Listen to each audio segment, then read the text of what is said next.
सभी पत्रकार बंधुओं को नमस्कार। कोरोना की महामारी के बाद उत्तर प्रदेश में बड़े पैमाने पर बेरोजगारी की समस्या खड़ी है।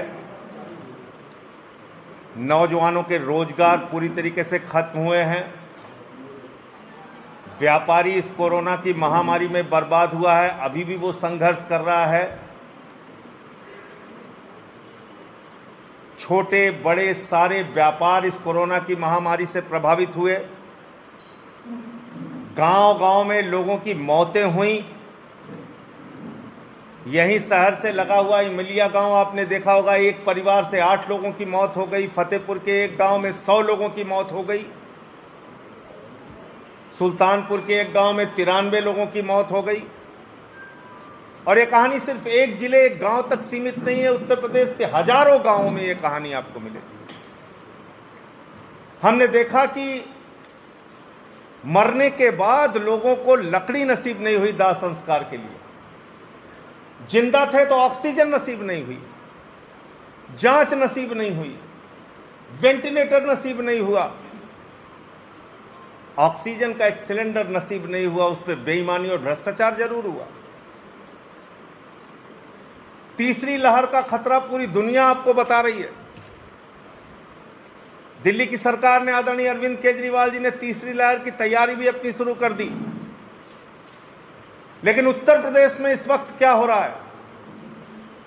जब चिंता करनी चाहिए थी कि अनाथ बच्चों को कैसे पालन पोषण किया जाएगा, जब चिंता करनी थी कि युवाओं को कैसे रोजगार दिया जाएगा, जब चिंता करनी थी कि छोटे बड़े व्यापारियों का जीवन कैसे पटरी पर लाया जाएगा, जब चिंता करनी थी कि उत्तर प्रदेश में इस कोरोना की महामारी के बाद जो तीसरी लहर आ रही है उसकी तैयारी कैसे करनी है, उत्तर प्रदेश की पूरी सरकार और भारतीय जनता पार्टी आपस की लड़ाइयों में व्यस्त है, खींचातानी में व्यस्त है।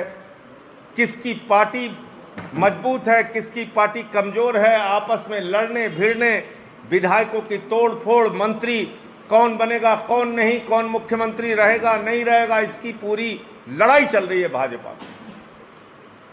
और संजय सिंह कहते थे तो मुकदमा हो जाता था। 14 मुकदमे करा दिया आदित्यनाथ जी मेरे ऊपर। लेकिन अब तो भारतीय जनता पार्टी के शीर्ष नेतृत्व ने, बीएल संतोष और उनके तमाम पदाधिकारियों ने उत्तर प्रदेश आके बाबा जी के कार्यों की समीक्षा की और उन्होंने भी ये माना कि उत्तर प्रदेश सरकार फेल हो गई है। सिटकिनी बंद करके, दरवाजा बंद करके एक एक मंत्री से पूछा गया आदित्यनाथ का काम कैसा है, योगी सरकार का काम कैसा है। एक एक विधायक से पूछा गया, एक एक पदाधिकारी से पूछा गया। इसका मतलब जो बात मैं पिछले काफी लंबे समय से कह रहा हूं कि आदित्यनाथ जी की सरकार हर मोर्चे पर फेल है, आज वो बात भारतीय जनता पार्टी का शीर्ष नेतृत्व भी मान रहा है और इसी के कारण उनके कार्यों की समीक्षा हो रही है।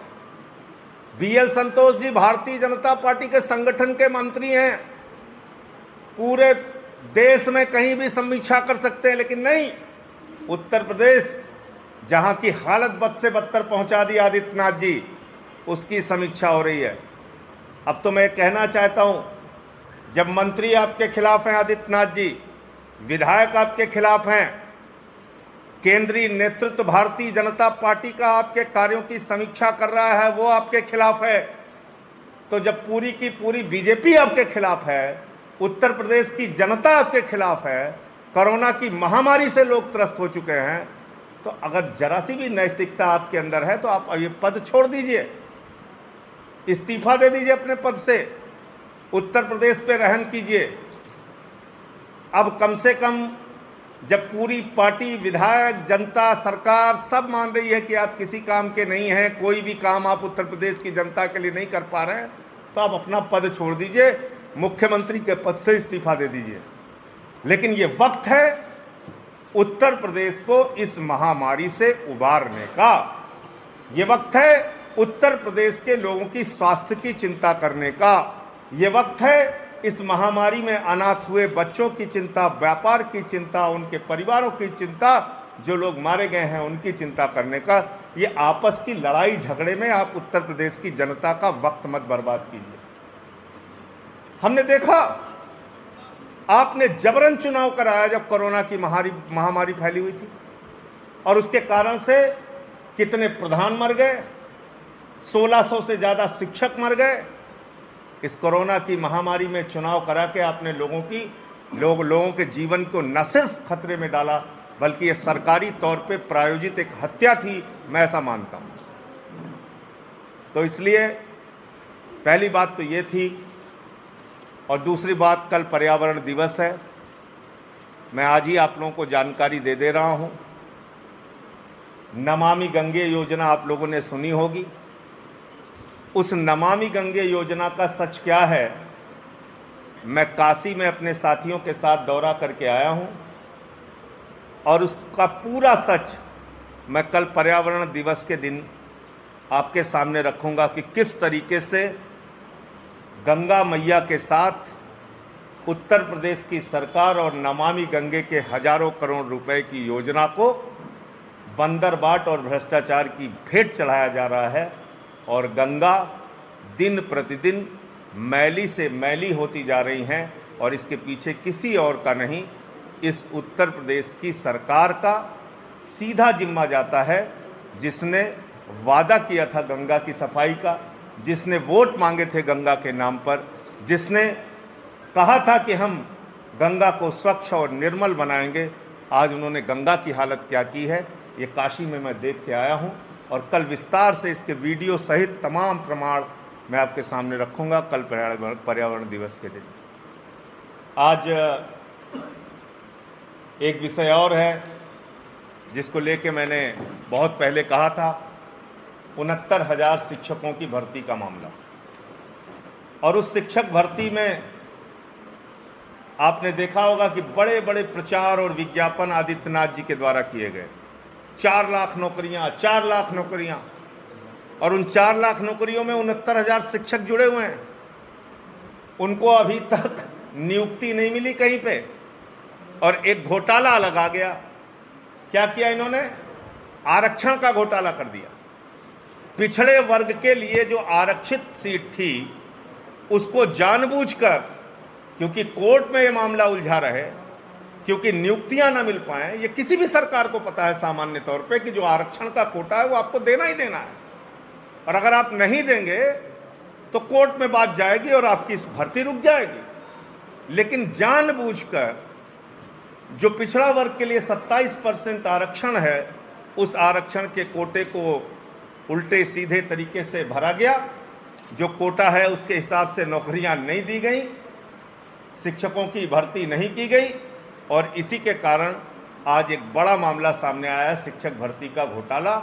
उस पर सरकार तत्काल निर्णय लेके और 69,000 शिक्षकों की भर्ती उनको करना होगा, और वो उनको करना चाहिए। मैं तो यहाँ तक कह रहा हूँ, पद आपके पास खाली हैं और बढ़ा दीजिए। बहुत पद खाली हैं शिक्षक के, 69,000 की जगह 1 लाख भर्ती कर लीजिए। कोई छात्र वंचित ना रहे, जो इसमें छूट जाए उसको उसमें एडजस्ट कीजिए। लेकिन ये भर्ती घोटाला जो आपने जानबूझ के नौजवानों की जिंदगी को बर्बाद करने के लिए, और ये भर्ती हो ना पाए इस मंशा से किया है, ये सच उत्तर प्रदेश के नौजवानों ने देख लिया। इसके अलावा आज बहुत सारे साथी लोक जनसंघर्ष पार्टी से आम आदमी पार्टी परिवार में शामिल हो रहे हैं। मैं निवेदन करूंगा निर्मल मिश्रा जी से और उनके साथ के जो भी साथी हैं, आज वो पार्टी। हमसे जुड़े रहने के लिए हमारे YouTube चैनल को सब्सक्राइब करें और नई वीडियो की नोटिफिकेशन के लिए बेल आइकॉन को दबाएं। अगर आप ये वीडियो Facebook पर देख रहे हैं तो लाइक जरूर करें और ज्यादा से ज्यादा शेयर करें। धन्यवाद।